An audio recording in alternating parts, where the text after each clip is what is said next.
আল্লাহ তাআলা বেসিকলি এই সূরাটা দিয়েছেন। তবে পৃথিবীবাসী যেই ভূকম্পন এক্সপিরিয়েন্স করেছে, কিয়ামতের সময় যে ভূমিকম্প হবে ওটা কি ওইরকম হবে?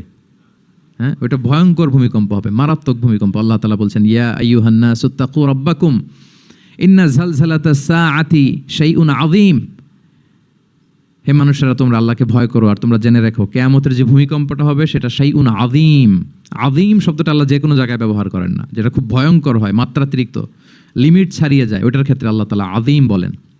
আল্লাহর হাবিব সাল্লাল্লাহু আলাইহি ইসলামের আচরণ, ওনার ক্যারেক্টারিস্টিক্স বলতে যে আল্লাহ এই শব্দ ব্যবহার করেছেন, ওয়া ইন্নাকা লাআলা খুলুকিন আযীম। নবী হে, আপনি সুমহান চরিত্রের উপর প্রতিষ্ঠিত, মানে এই চরিত্রের মধ্যে দাগ ফেলতে পারে এরকম কেউ নেই।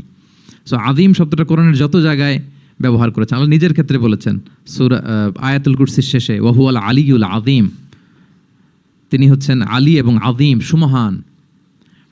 তো কিয়ামতের এই ভূকম্পনের ক্ষেত্রে আল্লাহ তাআলা এই আযীম শব্দটা ব্যবহার করেছেন। ইন্না যালযালাতাস সাআতি শাইউন আযীম, এটা মারাত্মক হবে সেদিনকার ভূমিকম্প, সাধারণ ভূমিকম্প নয়।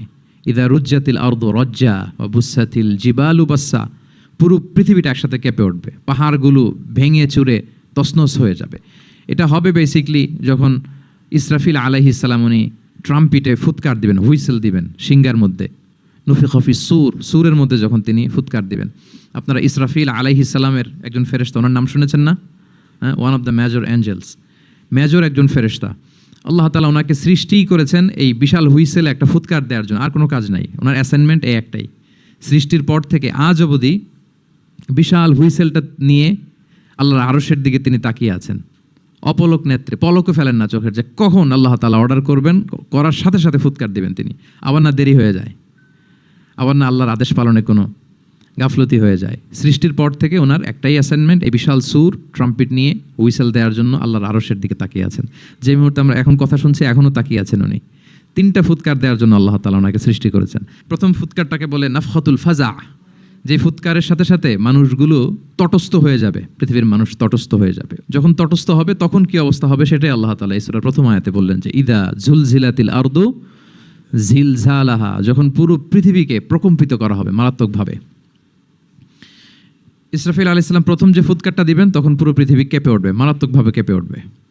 তারপরের যে ফুৎকার দিবেন তখন সব মরে যাবে, আমরা পৃথিবীতে কেউই বেঁচে থাকবো না, তখন মানুষ মরে যাবে, জিন জাতি মরে যাবে, সমস্ত ফেরেশতারাও মরে যাবে। যেই ফেরেশতা মালাকুল মাউত, যিনি মৃত্যুর ফেরেশতা, যার মাধ্যমে আল্লাহ তাআলা মৃত্যু ঘটিয়ে থাকেন, তারও মৃত্যু ঘটবে। সে আল্লাহ তাআলার কাছে বলবে, আল্লাহ, পৃথিবীর সবাই মরেছে, আপনার আদেশ অনুযায়ী মানুষ, জিন, ইবলিস সবাইকে আমি মৃত্যু দিয়েছি, তাদের রূহ কবজ করেছি, এখন কি হবে? আল্লাহ তাআলা বলবেন, এখন তুমি মরবে, মুতিয়া মালাকুল মাউত, এখন তুমি মরো। মালাকুল মাউত তখন মারা যাবে। এত ভয়ঙ্কর একটা চিৎকার দিয়ে মালাকুল মাউত জগৎ থেকে বিদায় নিবে। আল্লাহর হাবিব সাল্লাল্লাহু আলাইহি ওয়াসাল্লাম বলেন, ওই ভয়ঙ্কর চিৎকার যদি পৃথিবীবাসী শুনতে পেত তাহলে আলাদা করে ইসরাফিলের সিঙ্গার ফুৎকার দেওয়ার প্রয়োজন হতো না। প্রতিটা মানুষ তাদের কানের পর্দা ফেটে মুহূর্তেই লাশ হয়ে পড়ে যেত, মালাকুল মাউত মরে যাবে। তখন মহাবিশ্বে আর কেউ থাকবে না একটা সত্তা ছাড়া। তিনি কে? আল্লাহ সুবহানাহু ওয়া তাআলা। সূরাত আর-রহমান আল্লাহ তাআলা চমৎকারভাবে বলেছেন, কুল্লু মান আলাইহা ফান ওয়া ইয়াবকা ওয়াজহু রাব্বিকা যুল জালালি ওয়াল ইকরাম। পৃথিবীতে যা আছে সব নিঃশেষ হয়ে যাবে একমাত্র তিনি ছাড়া। তিনি হচ্ছেন অব্যয়, অক্ষয়, অবিনশ্বর, চিরঞ্জীব, শাশ্বত। এরপর কেউ যখন থাকবে না, আল্লাহ তাআলা ইসরাফিল আলাইহিস সালামকে আবার জীবিত করবেন। তখন তিনি সর্বশেষ হুইসেলটা দিবেন, আবার জীবিত হয়ে তিনি লাস্ট 3 নম্বর হুইসেলটা দিবেন।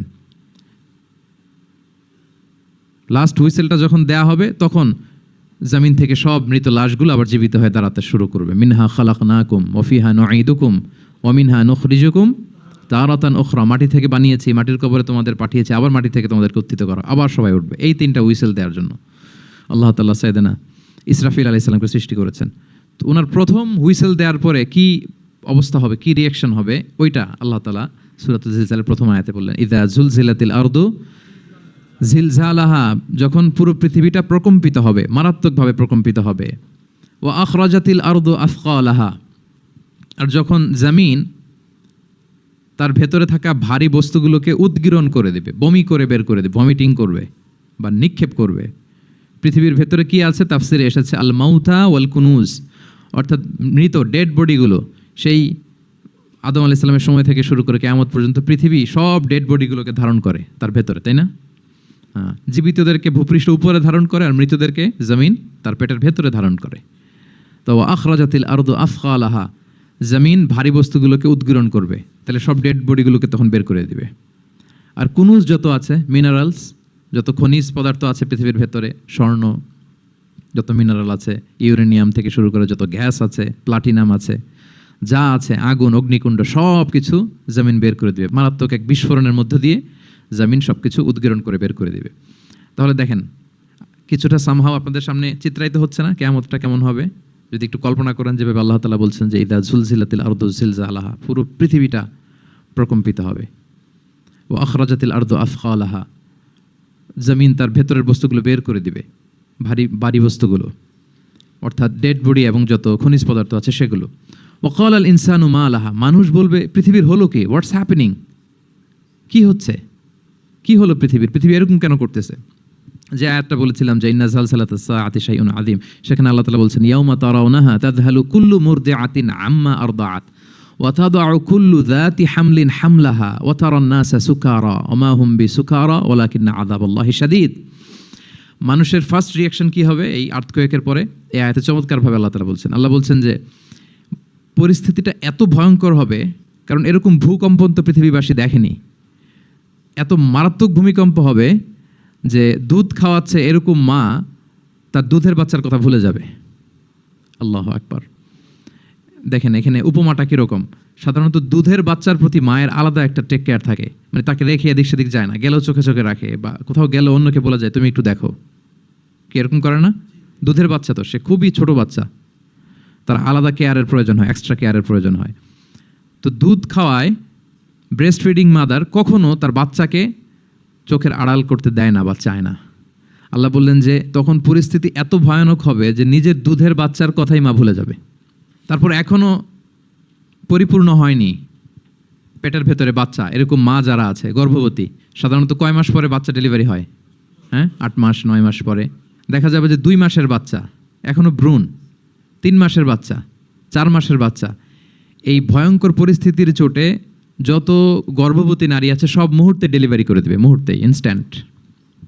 ও তাদাউ কুল্লু যাতি হামলিন হামলাহা, যত মা আছে গর্ভবতী সবাই, প্রেগনেন্ট মহিলারা মুহূর্তে ডেলিভারি করে দেবে, প্রি ম্যাচিউরড বেবি, কেউ ভ্রূণ, কেউ 3 মাসের, কেউ 4 মাসের বাচ্চাগুলো ডেলিভারি হয়ে যাবে। মানুষগুলো পঙ্গপালের মতো দৌড়াতে থাকবে, বিক্ষিপ্ত পতঙ্গের মতো দৌড়াতে থাকবে মানুষ, আর বলবে ওয়াকাল আল ইনসানু মা লাহা। মানুষ তখন, মানুষের ফার্স্ট রিঅ্যাকশন হবে যে মা লাহা, কি হলো, হোয়াটস হ্যাপেনিং, কি হচ্ছে, কিছুই বুঝতে পারতেছি না, মা লাহা, পৃথিবীর কি হলো। ইয়াউমা ইদিন তুহাদ্দিসু আখবারাহা, সেদিন পৃথিবী সব কিছু বর্ণনা করে দিবে, সব বয়ান দিয়ে দিবে। আমরা এই পৃথিবীর উপরে জমিনে যা করি সব কিন্তু পৃথিবীর মধ্যে রেকর্ডেড থাকে। জমিন সেদিন বয়ান দিবে, সেদিন আসলে সব কিছুই বয়ান দিবে। জমিন বয়ান দিবে, হাত পা সাক্ষী দিবে, যেখানে মানুষ যে সমস্ত জিনিসের মাধ্যমে, যেই টুলসগুলোর মাধ্যমে পাপ করেছে, অন্যায় করেছে, সব কিছু সেদিন সাক্ষী দেবে। আর সব সাক্ষীর বড় সাক্ষী হবে সেদিন এই জমিন। জমিন হবে সেদিন রাত সাক্ষী। জমিন হবে কি সাক্ষী? রাত সাক্ষী। ইয়াউমা ইদিন তুহাদ্দিসু আখবারাহা, আল্লাহ জমিনকে বলবে এবার তুমি পাপের বয়ান দাও। রাত সাক্ষী হয়ে তুমি বয়ান দাও, কি কি ঘটেছে তোমার উপরে। কারণ আমরা যত পাপই করি না কেন, যত কাজই করি না কেন, সব জমিনের উপরই করি, তাই না? তো জমিন সেদিন বয়ান দিবে, সাক্ষী দিবে। ইয়াউমা ইদিন তুহাদ্দিসু আখবারাহা। জমিন কিভাবে সাক্ষী দিবে, জমিন কিভাবে কথা বলবে? আল্লাহ তাআলা বলছেন বিআন্না রাব্বাকা আওহা লাহা, কারণ তার রব জমিনকে সেদিন কি করেছে? আদেশ করেছে, প্রত্যাদেশ করেছে। আল্লাহ তাআলার আদেশে জমিন সেদিন কথা বলবার সুযোগ পাবে, সব বয়ান দিবে, কি কি হয়েছে জমিনের ভেতর, কি কি অন্যায় হয়েছে, কি কি পাপ হয়েছে, কি কি সংগঠিত হয়েছে, সব ধরে ধরে জমিন সেদিন বর্ণনা করবে। তাহলে প্রথম 5টা আয়াত আমরা বলে ফেললাম, যে প্রথম 5টা আয়াতে কিয়ামতের বিভীষিকামী পরিস্থিতির একটা পিকচারাইজেশন পাইছেন আপনারা? হ্যাঁ, ভয় লাগতেছে আপনাদের? ভয় লাগতেছে? সেদিনকার পরিস্থিতি কেমন হবে খুব সংক্ষিপ্ত পরিসরে একটা বর্ণনা আমাদের সামনে আসছে না? এই 5 আয়াতে চলে আসছে। কিন্তু ভয়ঙ্কর হবে সেই দিনটা, কেউ কাউকে চিনবে না। ইয়াউমা ইয়াফিরুল মারউ মিন আখিহি ওয়া উম্মিহি ওয়া আবিহি ওয়া সাহিবাতিহি ওয়া বানিহি লিকুল্লি ইমরিইম মিনহুম ইয়াউমা ইদিন শা'নুন ইউগনি।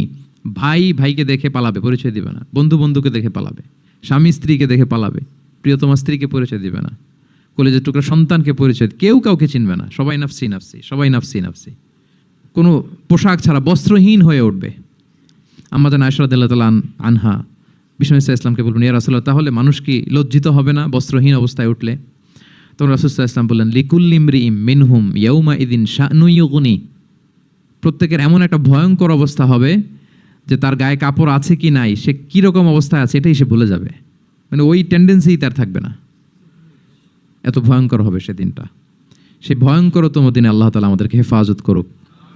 আল্লাহর হাবিব সাল্লাল্লাহু আলাইহি ওয়াসাল্লাম বলেছেন, সে ভয়ঙ্করতম দিনে আল্লাহর সুশীতল আরশের নিচে 7 শ্রেণীর লোকজন ছায়া পাবে। ওই 7 শ্রেণীর অন্তর্ভুক্ত যেন আমরা হতে পারি, আল্লাহ তৌফিক দান করুক।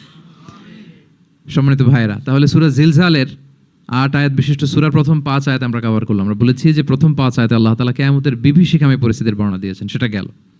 পরের 3 আয়াতে কি নিয়ে আলোচনা করা হয়েছে বলেন তো দেখি, মনে আছে কিনা? হ্যাঁ, আমল কিভাবে পেশ করা হবে, আমল নামা, সেটা নিয়ে আল্লাহ তাআলা বলেছেন। আল্লাহ তাআলা শুরু করছেন, আল্লাহ বলছেন যে ইয়াউমা ইযি ইয়াসদুরুন নাসু আশতাতা, সেদিন মানুষগুলো দলে দলে বের হবে, দলে দলে এসে বের হবে। কেন? লিউরাউ আমালাহুম, যাতে করে তাদের আমল নামা তাদেরকে দেখানো যায়। তার মানে কি করেছি সেদিন আমল নামা আমরা দেখব। ইয়াউমা ইযি ইয়াসদুরুন নাসু আশতাতাল লিউরাউ আমালাহুম, যাতে করে তাদের আমল নামা তাদেরকে দেখানো যায়। তার মানে সেদিন আমরা আমাদের আমল নামা দেখব, কি করেছি না করেছি সব সেদিন সে আমল নামায় থাকবে। তো আমল নামাটা 2 ভাবে দেয়া হবে, হাদিসে এসেছে, কোরআনের আয়াতও এসেছে। নেককার লোকদের আমল নামা ডান হাতে দেয়া হবে, সামনের দিক থেকে। আর পাপাচারী, সীমা লঙ্ঘনকারী, জালিমদের আমল নামা পেছন থেকে বাঁ হাতে দেয়া হবে, পেছন থেকে এনে বাঁ হাতে। আর নেককারদের সামনে থেকে ডান হাতে। আল্লাহ তাআলা যেন আমাদেরকে ডান হাতে আমল নামা দান করেন। এই কথাটা আল্লাহ চমৎকারভাবে বলছেন, ফাআম্মা মান উতিয়া কিতাবাহু বিয়ামিনিহি ফাসাউফা ইউহাসাবু হিসাবান ইয়াসিরা। সেদিন আল্লাহ তাআলা যাকে ডান হাতে আমলনামা দিবে তার হিসাবটা সহজ হবে। আল্লাহর হাবিব সাল্লাল্লাহু আলাইহি ওয়াসাল্লাম সবসময় এই দোয়াটা করতেন, আল্লাহুম্মা হাসিবিনা হিসাবান ইয়াসিরা। হে আল্লাহ, আপনি আমার হিসাবটাকে সহজ করেন, হে আল্লাহ, আপনি আমার হিসাবটাকে সহজ করেন। এই দোয়াটা আপনারাও পড়বেন, আল্লাহুম্মা হাসিবিনা হিসাবান ইয়াসিরা। দেখেন, আল্লাহর হাবিব সাল্লাল্লাহু আলাইহি ওয়াসাল্লামের ব্যাপারে বলা হয়েছে গফিরা লাহু মা তাকাদ্দামা মিন যামবিহি ওয়া মা তাআখার। আল্লাহর হাবিব সাল্লাল্লাহু আলাইহি ওয়াসাল্লামের আগের পরের সব গুনাহ মাফ। আদতে তো গুনাহই নাই, নিষ্পাপ ছিলেন তিনি, মাসুম। নবীরা হচ্ছেন মাসুম। তারপরেও আল্লাহর হাবিব সাল্লাল্লাহু আলাইহি ওয়াসাল্লাম এই দোয়াটা করতেন, আল্লাহুম্মা হাসিবিনা হিসাবান ইয়াসিরা। এরপরও তিনি এই দোয়াটা সবসময় করতেন। তাহাজ্জুদের সালাতে দাঁড়িয়ে থাকতে থাকতে ওনার পা ফুলে যেত। সিজদায় যে কাঁদতে কাঁদতে জামা ভিজিয়ে ফেলতেন, হাত্তা বাল্লা লিহিয়াতাহু, দাড়ি ভিজিয়ে ফেলতেন, হাত্তা বাল্লা হাজারাহু, জামা ভিজিয়ে ফেলতেন, হাত্তা বাল্লাল আরদা, সিজদায় পরে কাঁদতে কাঁদতে জমিন ভিজিয়ে ফেলতেন। তো আম্মা জান আয়েশা রাদিয়াল্লাহু তাআলা আনহা বলতেন, ইয়া রাসূলুল্লাহ, এত কষ্ট কেন করেন? আপনার পা ফুলে যায়, কাঁদতে কাঁদতে আপনি হয়রান হয়ে যান। আল্লাহ তো বলেছেন যে আপনার আগের পরের সব গুনাহ মাফ। আল্লাহর হাবিব সাল্লাল্লাহু আলাইহি ওয়াসাল্লাম বলতেন, আফালা উহিব্বু আন আকুনা আবদান শাকুরা।